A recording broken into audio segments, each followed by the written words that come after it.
Please be seated.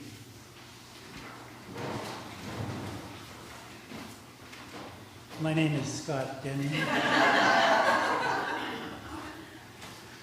I missed you. I missed you.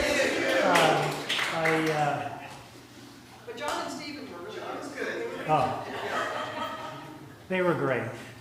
And I was with you every Sunday listening, so I'm grateful for the live stream. And yes, it was so wonderful to be away and knowing how well things were going. And a little disturbing that they're going better than when I So you may wonder why I was carrying the cross today. We had no crucifer and today, but I thought, this is a sign. The readings take up your cross, and that I should probably do that.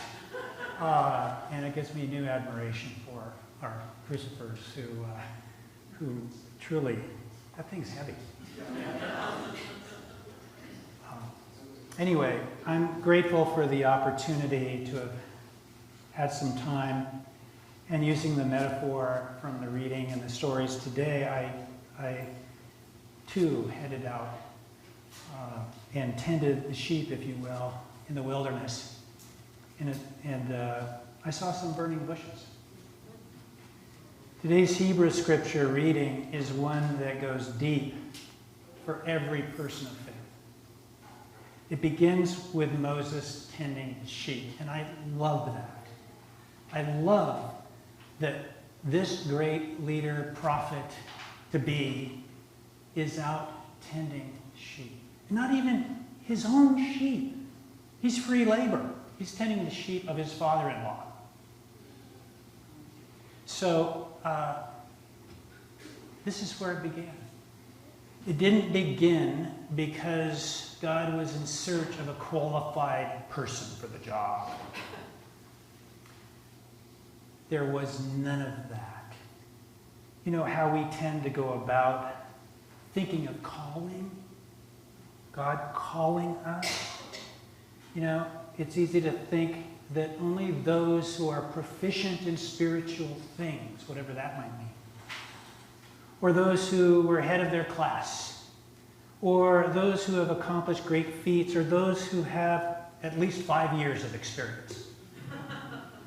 That's the way we approach it. You know, we tend to think that we have to have something that will make us ready for something else. But here's Moses tending his sheep. We can put ourselves in that situation, what it might be like, just there on the hillside somewhere. What he does have is some restlessness, maybe some feelings of discontent. Something's happening to him, and we know this because if you notice, it says Moses went out beyond the wilderness. What does that mean? I mean, we probably all know what it's like to go into a wilderness time where we can't get our bearings and we don't know quite where we are, or we feel alone, or things are maybe risky. But something deeper was happening to him that pushed him a little further. Something led him beyond the wilderness. And that's where he saw something. That's where your sense of discontent, your sense of restlessness may be driving you to try something different. And what's interesting is that if you notice, the fire in the bush was there originally because it represented the presence of an angel. The angel of the Lord was burning in the bush. It was only when Moses allowed himself to pursue the curiosity, to go even further to say, I must get closer to this and understand it, that then it says God appeared in the burning bush. It's a reminder to pay attention to your restlessness and the resulting curiosity because God pays attention to it as well. And God will meet you there. So something's stirring in you. Maybe a move in a new direction. Something calling you to leave your comfort zone. Strike up a conversation with a stranger. To explore a new discipline. To join a group. Dare I say, to attend a church. Maybe that place beyond the wilderness is you. Something you haven't really looked at within yourself. You find yourself reflecting on your life, your purpose, your very real story in new ways. You move beyond the wilderness you are in to a new place, and curiosity is burning within you. This spiritual restlessness brings Moses and all of us to the most important questions we will ever ask. First one, who am I? Who am I? Why me? This would be another way to say it. And the second one is, who are you, God? Who should I say is calling me to this? Two questions, very important. It's fascinating, the response to the first question. Who am I? Moses asked. And you know what God says? I am with you. That's it. It's all you need to know. Otherwise, you're looking at your qualifications, your faults, your weaknesses, you know how we do it. Everything that could go wrong. I don't know if I'm a good public speaker. I don't know if I've never dealt with these people before. Pharaoh, how's he even going to know who I am? Right? It's amazing. God's response is, I am with you. That's who you are. That's who I am. So if you're facing something huge in your life, something that you just can't get your mind around, your arms around, whatever it is, something that's terribly challenging to you, and you go beyond that wilderness, beyond the wilderness, because before you do that, you're trying to figure it out. You're just trying to make it all look good or be better than it is, and that doesn't work very well. But to finally get to the place where God sends you to the next step, all you need to know is God is with you. If, in fact, our resume and giftedness and experience are not up to the challenge, it's because they can't be. What is up to the task is God. God loves us and believes in us. We base our call on where we're headed, on God, not on us. So priests often complain about not learning anything of value in seminary. We should have learned more administration. We should have learned more fundraising. We should learn more about budgets. We should learn more about all of these things.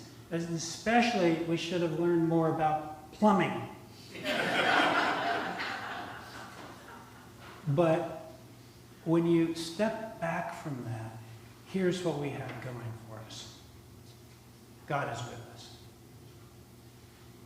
And to think that we are here to solve all the problems, fix everything, maybe some of that, but the reality is God is with us. God is with you. And that's why we believe in the priesthood of all believers. Anything can happen in your life. You can do anything God calls you to.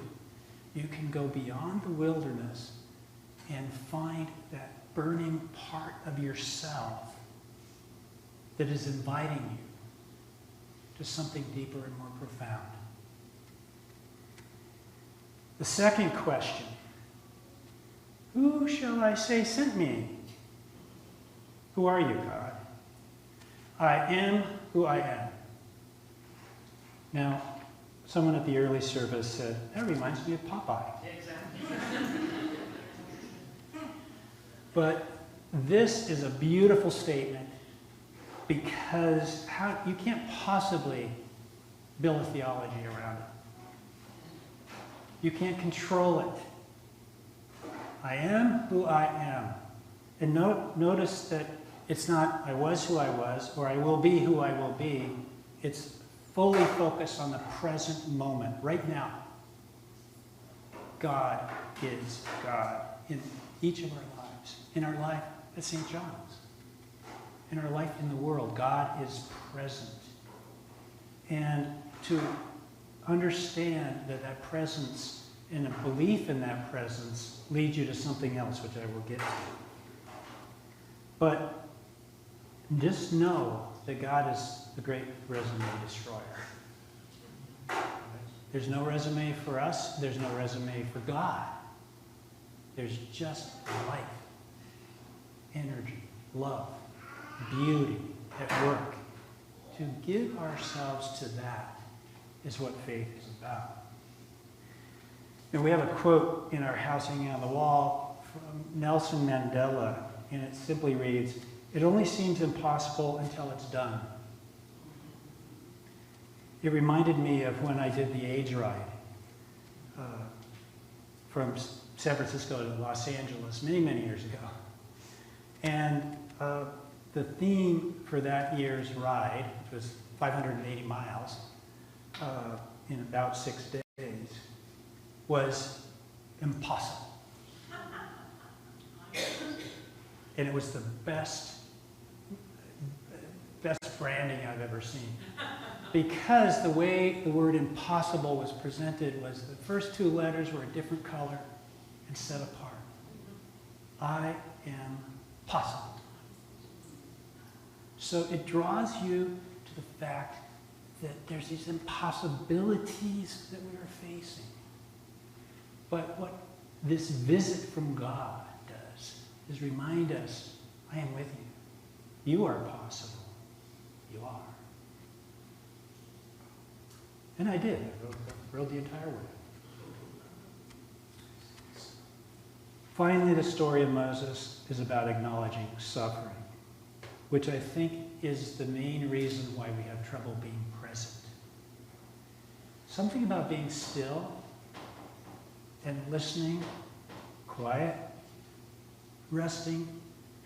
Guess what happens? It brings up our story. Parts of our story we may have left behind. Parts of traumas in our lives that we pushed aside. Suffering is actually an invitation to deepen our sense of compassion for ourselves and for others. And that is a beautiful opportunity. And so as God says to Moses, I am, come be present where you are. Well, then I really don't want to talk to you until this is fixed. I really don't want to talk about the past because I just secretly have resentment and I'm not going to deal with it. It brings up all those things we resist. You know, that we bury, that we try to suffocate. We don't want to talk about it. We're like Peter. No, Jesus. You don't have to suffer. That's not what we want your leadership to represent. We don't want you to go through this. We'll make it not happen. And of course, Jesus says, get thee behind me, Satan. Why is suffering so important? Because it does a work within us. Because it helps us release and let go to God what we need help with. God is with us. Notice how God takes the lead here. Because it's a very curious thing to me that Moses isn't the key player here. God, help my suffering people. God is the one that goes to Moses. I see my people suffering. I am with them. I'm going to do something about it. I want to free them from this bondage that they are in. I want to set them free. He doesn't even say, Moses, I see your people.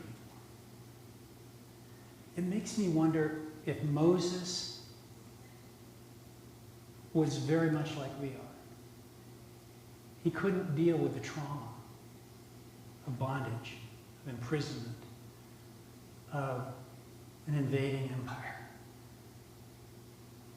He was finding a way to deal with it and cope with it by going out and taking care of sheep. Much like, remember the disciples? What did they do after Jesus was crucified? They went fishing. They did something they knew how to do. They were trying to seek some sense of relief from the trauma. It's natural that we do that. We tune it out. And so here, God comes finally because of this restlessness that Moses is feeling and meets him in a place where things begin to burn again. When his life has new possibility. And it's scary. What? I am with you. And I am who I am.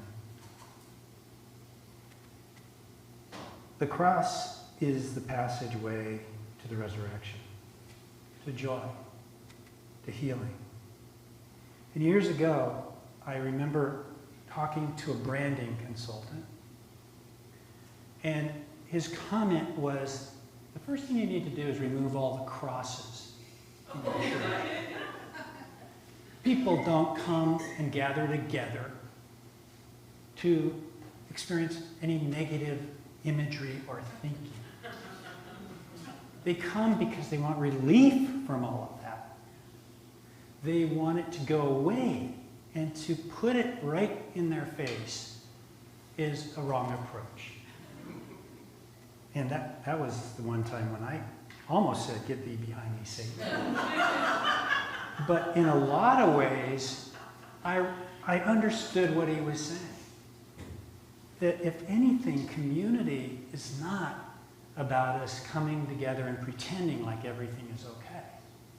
It is an invitation to admit our own weaknesses, our own suffering, our own daily struggles, our own need for something bigger, a higher power, a love. And to say, that's where I'm at. And that's why I'm here. Who are you to face the suffering and the challenges in your life? God is with you. That's who you are. Who is God? God is now, waiting to meet us in the vulnerability of where we are right now in our unfolding story and the unfolding stories in the world in which we live in. May we not hide the crosses in our lives, but welcome them, embrace them, lift them up. May we take up our crosses and follow the one who leads us to resurrection, joy. God is with us. God is with us now.